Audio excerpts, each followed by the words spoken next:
Oo, dito nga siya nakatira. Bakit may hinahanap ng tatay ko? Siya kasi ang tatay ko. Anak ako ni tatay sa una niyang asawa. Masong, kailan ba uuwi ang anak mo sa nanay niya? Hanggang gusto niyang tumira dito, dito muna siya. At isa pa, may trabaho na siya dito. Hindi mo man lang naisip, nasasama yung loob ko sa pagtira niya dito. Excited na ako. Makikita ko na din ang tatay. Gustong gusto ko na din siyang makasama.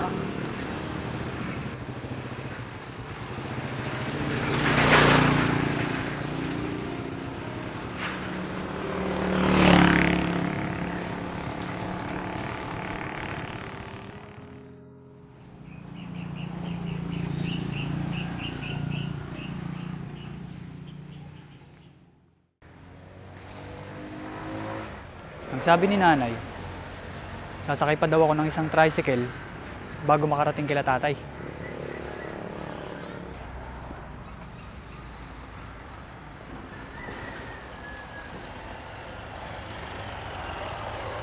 Kuya, alam niyo po ba yung bahay nila Mang Masong? Oo, alam ko yun. Sige po kuya, doon lang po. Sige, sakay ka na.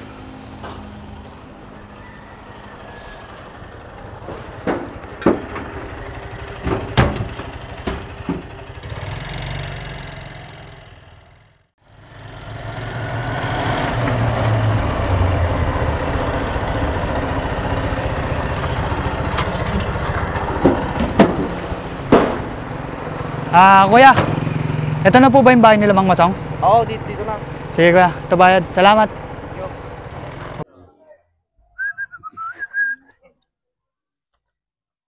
Nagsilingin. Uno yung boy. Nagsiling mo ating motor mount. May tayo.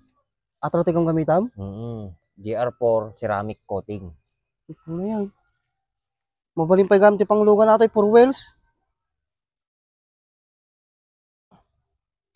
Nagmayatan si ka. Pagkakatangan mo tikas ta boy.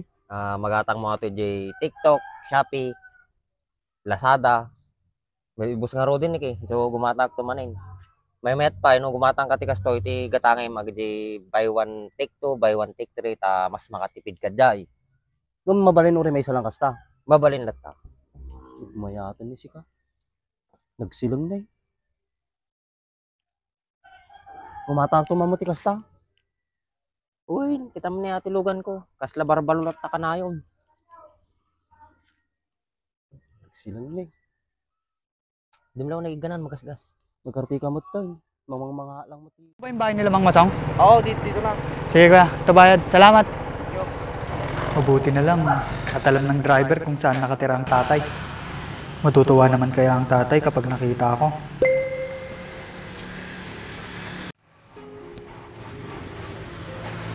Tao po. Tao po. Tao po.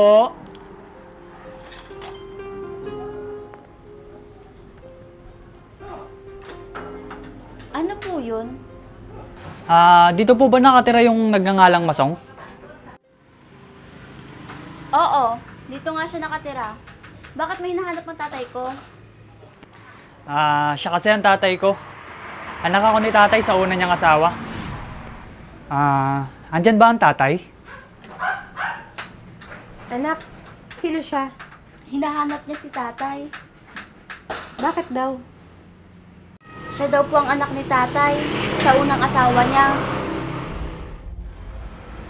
Sandali lang, tatawagin ko ang tatay mo.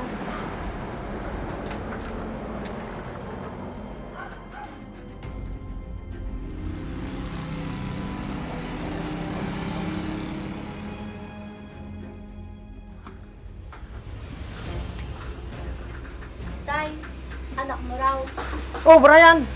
Mabutit na parito ka. Tay, mano po? Kawaan ka ng Diyos anak. Bakit hindi mo pinapasok ang kuya mo? Tay, sa wakas, nakita rin kita. Halika anak, pasok ka muna. Alam kong pagod ka at malayo ang pinanggalingan mo. Hindi naman po, tay. Oo, Abi. Kuhanan mo ng tubig ang kuya mo.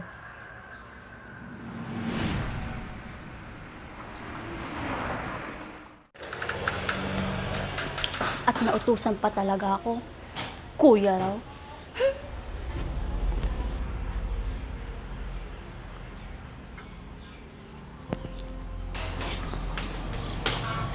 Tubig daw. Oh, bakit nakasimangot ka dyan? Paano ba naman, Nay? Inutusan akong kumuha ng tubig para sa kuya ko daw. Bakit ba kasi nandito yan, Nay? Hindi ko alam, anak. Hayaan mo. Kakausapin ko ang tatay mo.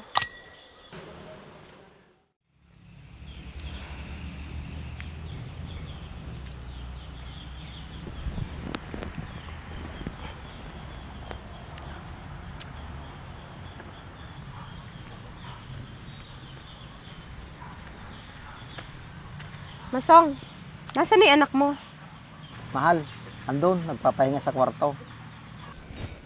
Bakit hindi mo sinabi sa akin? Napupunta dito yung anak mo sa unang asawa mo. Ako din naman, nasurpresa ako sa bigla niyang pagpunta dito. Pero ayos lang yun, para makabawi naman ako sa kanya. Makabawi? Hindi ka naman nagkulang ng pagpapadala ng sustento sa kanya. Mahal, iba pa din pagkasama siya at magpakatatay. Tulad ng pagiging ama ko kay Abby. Paano yan? Mahahati ni atensyon mo sa kanila. Hindi ganun yun. Pantay-pantay ang pagmamahal ko sa mga anak natin.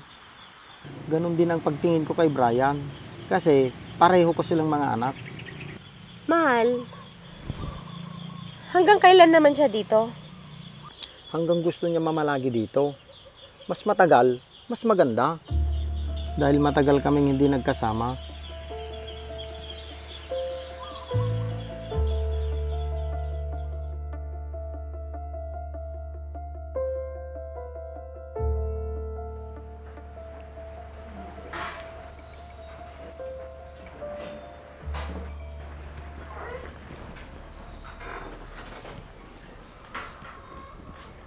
O Brian, ang aga mo yata gumising. Opo, tita. Maaga po kasi ang pasok ko. Gusto sana kitang kausapin. Tungkol saan po, tita? Tungkol sana sa pagtira mo dito sa bahay. Total, may isang buwan ka na nakatira dito sa amin at may trabaho ka naman na. Siguro, tama lang na singilin kita ng renta sa pagtira mo dito sa amin sa bahay. Ano po? Bakit? Ayaw mo ba?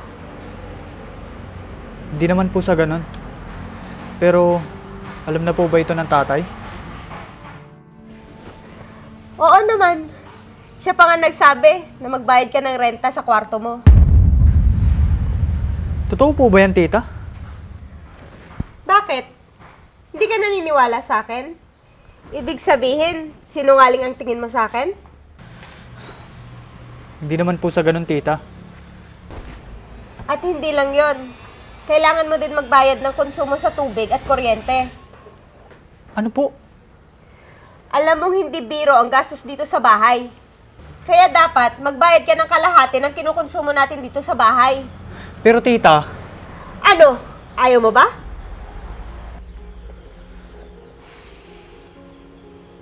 sige po. Payag na po ako.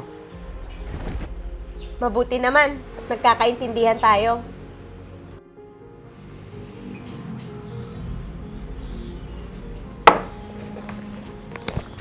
Sige ho. Pasok na ako. Wala ka na magagawa. Kailangan mong sumunod. Swerte mo naman kung titira ka ng libre dito.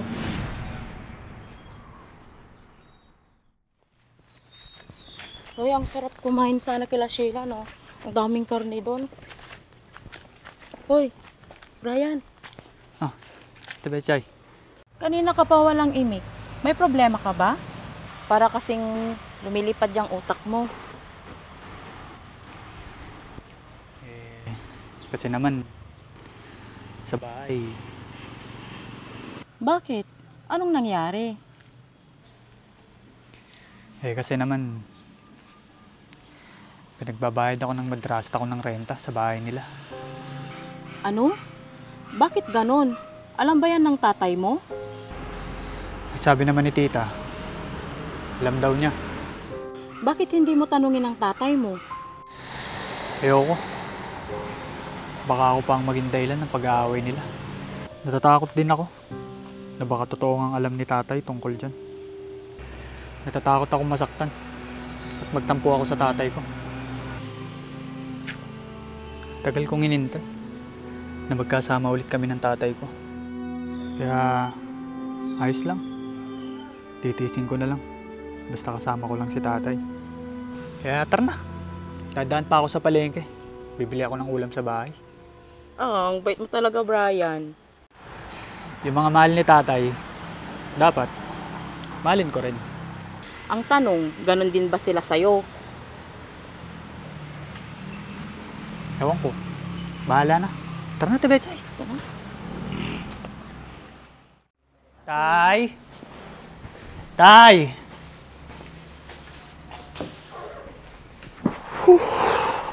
O Brian, nandiyan ka na pala. Wala ang tatay mo. Nasa trabaho pa. Ganun po ba? Siya nga pala, tita. Bumili po ako ng ulam natin para sa hapunan. Ilagay mo na lang sa may kusina, sa may lababo. Sige po, tita.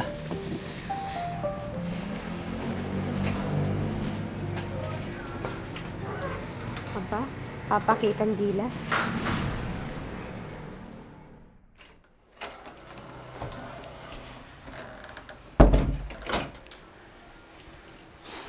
Nagugutom na ako. Siguro nakapagluto na si tita.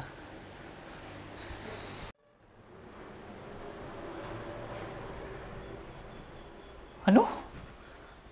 Di pa nakapagluto si tita? Anong oras na? Siguro abala. Kaya hindi nakapagluto si tita. Ako na nga lang magluluto.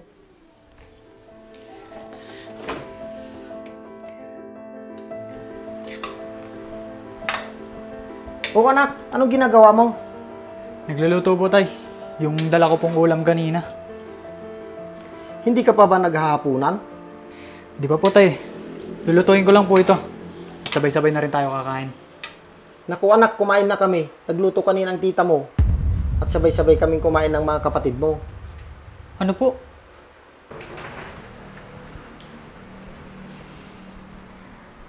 Oo, nakapagluto na pala ako kanina bago ka pa dumating. Nakalimutan ko lang sabihin sa'yo na nakapagluto na ako. Tsaka, nakalimutan ko palang tabihan ka ng ulam.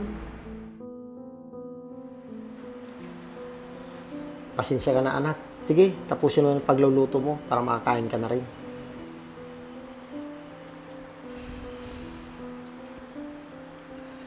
Sige po, tay. Lutuin ko na po ito. Para may agahan po tayo kinabukasan. Madami po kasi ito. Sige anak, pagkatapos mo kumain, magpahinga ka na. Para may lakas kang pumasok bukas. Sige po, tay. Halika na, Robby. Manood muna tayo sa sala.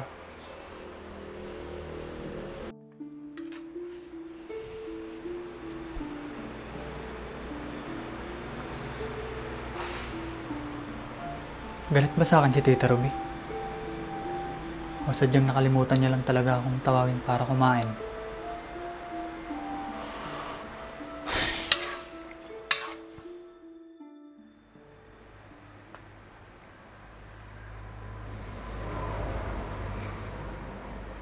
Masong, kailan ba uuwi ang anak mo sa nanay niya? Hanggang gusto niyang tumira dito, dito muna siya. At isa pa, may trabaho na siya dito. Hindi mo man lang naisip, nasasama yung loob ko sa pagtira niya dito. Simulat sa pool nung nagsama na tayo, alam mo nang may asawa at anak na ako. Kala ko ba tanggap mo na ang sitwasyon ko? Oo, tanggap ko nung hindi pa nagpupunta dito yung anak mo. Teka nga, Robby. Bakit? Sabi mo kanina kumain na si Brian, kaya hindi mo na siya tinawag. Akala ko kasi kumain na siya kanina. pagkagaling sa trabaho. Di ba may dala pa siyang ulam? Ang akala ko kasi, sa kanya lang yun. At babaunin niya bukas. Ruby, kawawa naman ang bata. At pagod pa yun sa trabaho. Eh ano naman ngayon? Hindi ko naman siya tunay na anak. Ruby, baka marinig ka ni Brian. Eh ano naman ngayon? Totoo naman. Ruby, tanggapin mo na kung anong sitwasyon na mayroon ako. Alangan naman na pagtabuyan ko yung anak ko. Ang tagal namin hindi magkasama. Babawiin lang namin yung mga panahon na nasayang. Ibig mo sabihin, mas mahal mo siya? Kaysa sa mga anak natin? Hindi naman sa ganon. Dagdag pabigat pa siya dito sa bahay. Mabait naman si Brian. May trabaho siya at hindi siya madamot. At ikaw na ang pinili ko. Matagal ng panahon ng mga bagay-bagay na nangyari. Kung hindi ko kayo mahal, hindi sana hindi ko kayo kasama ngayon. Kaya Ruby, habaan mo yung pasensya mo. Ayaw kong mag-away tayo. Dapat, naiintindihan mo ang mga bagay na to. Kasi matatanda na tayo.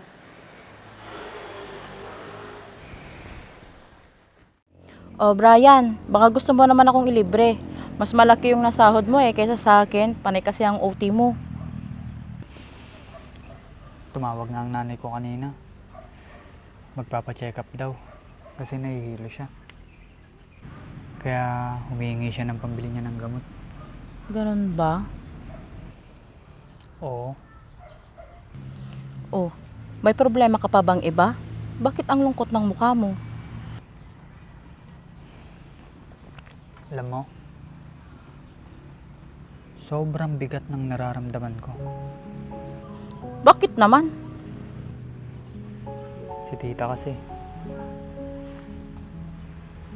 Ramdam kong ayaw niya talaga sa akin. Tapos, parang walang ginagawa si tatay. Hindi niya ba nakikita yung ginagawa ni Tita Ruby sa akin? Brian, dapat sa tatay mo sinasabi ang mga bagay na yan para malaman niya ang saloobin mo. Eh paano ko sasabihin sa kanya? Eh ang alam nga daw ng tatay, pinagbabayad niya ako ng renta sa kanya. Bakit naman ganun? Ate Betchay, anak niya ba talaga ako? Ay naku Brian, kailangan mong kausapin ng tatay mo ng sarilinan para maliwanagan yung kaisipan mo. Gaya nga ng sabi ko sa'yo, natatakot ako. Wala akong lakas ng loob para kausapin si tatay. Hay naku Brian, kung palagi kang ganyan, walang mangyayari sa'yo. Hindi ko na nga alam kung anong gagawin ko. Kung ako sa'yo, makinig ka na lang sa mga payo ko. Sige, susubukan ko. Ay naku, umuwi na nga tayo. Kala ko pa naman, lilibre mo ako.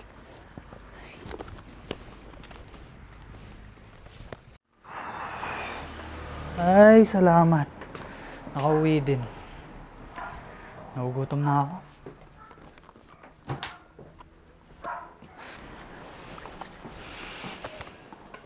Yun, sakto may kanin. May ulam kaya?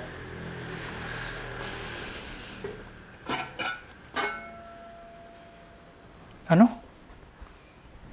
Hindi nila inulam yung niluto ko kagabi. Napanis na.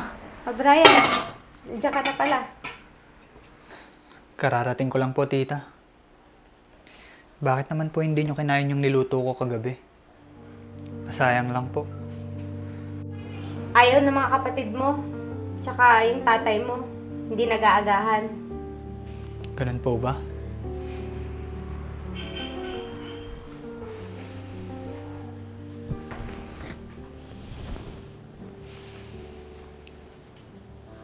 Pakiramdam ko,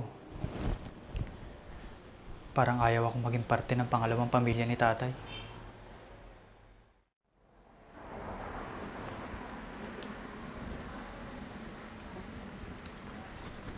Nay, O anak, may bill na po pala tayo ng kuryente. magkano yung bill natin? Nasa 5,000 po. Ang laki naman yan. Kaya nga po, Nay. Kunin niyo na po. Baka mawala ko pa. Sige na nga, akin na.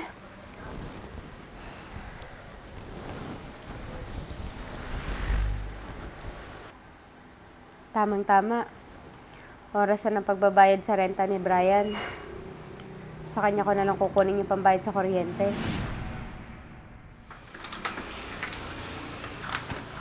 Brian, Tita, may sasabihin sana ako sa'yo. ano po yan, tita? Nakikita mo ba tong hawak ko? Opo, tita. Bill po ng kuryente. Bakit po? Ang ibig sabihin, kailangan mo na magbayad ng parte mo sa kuryente. At magbayad ka na din ng renta mo dito sa bahay. Ano po? Pero tita, wala pa po kaming sahod. Tsaka yung extra ko po nung nakaraan, ibinigay ko po kay nanay dahil kailangan niya po ng pang-maintenance. Ay, hindi pwede yung ganyan. Pwede po bang sa sahod ko na lang po? Paano yan? Wala kaming pakabono ng tatay mo sa kuryente. Baka mamaya maputulan tayo. Alam po ba talaga ni tatay ito, tita? Aba, oo naman. Anong tingin mo sa akin? Sinungaling? Mahihirapan po kasi ako, tita. Nagpapadala pa ako ng pang-maintenance ni nanay. At isa pa, hindi naman po kalakihan ng sahod ko. Wala akong pakialam sa problema mo. Ang importante sa akin, makapagbayad ka ng renta dito sa bahay, kuryente at tubig. Sige po. Susubukan ko po. Ay, hindi pwedeng subukan mo. Gawin mo. Lalo na, yung renta dito sa bahay. Anong renta ng bahay? Kaya magbayad ka na ngayon. Ruby! Anong renta ang babayaran sa'yo ni Brian? Masong. Ano yun, Brian? Hindi po, tay. Pinagbabayad niya lang po ako ng renta sa kwarto. At kalahati ng bill ng kuryente natin. Ah? Ganun ba? Alam niyo po ba ito? Oo, anak. Kulang kasi yung sahod ko para sa mga gastusin dito sa bahay. O, di ba? Tama ako. Di ka kasi naniniwala sa mga sinasabi ko eh.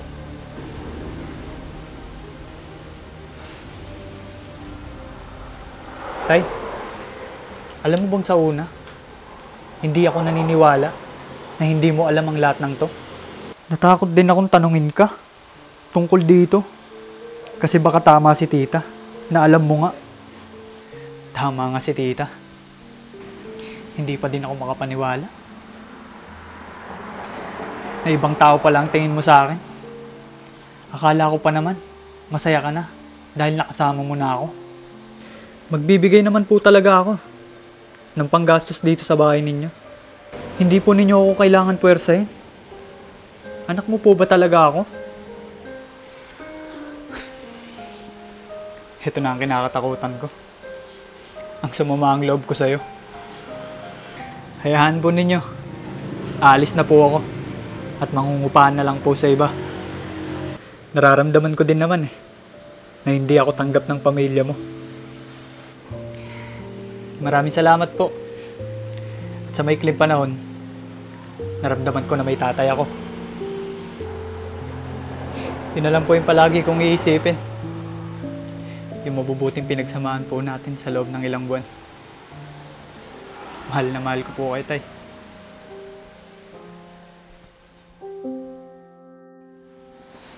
Anak, kung ano man ang inaakala mo, nagkakamali ka. Maliwanag na po sa akin ang lahat. Tita, maraming salamat po sa pagpapatuloy mo sa akin dito sa bahay ninyo. Maniwala man po kayo o hindi, hindi ko po intensyon na agawin sa inyo si tatay. Ang tanging gusto ko lang naman po ay yung makasama yung tatay ko. Anak,